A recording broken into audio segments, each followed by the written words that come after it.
Here we've got ZTE Nubia Z9 Max, and let me show you how to add photo to a contact on the following device.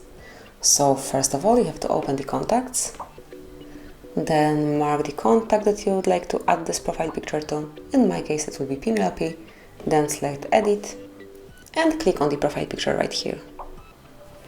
Now you can either take a photo, it's very useful when someone is staying right in front of you, or you can choose photo from your gallery. And actually this is what I will pick. Now choose the picture that you would like to apply, then smoothly crop it and customize it so you can smoothly reframe it.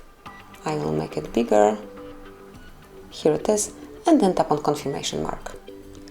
Tap on the confirmation mark again to save it, and as you can see, from now on this profile picture is assigned to your contact. Anytime Penelope will be calling you, you'll be able to see this profile picture at first.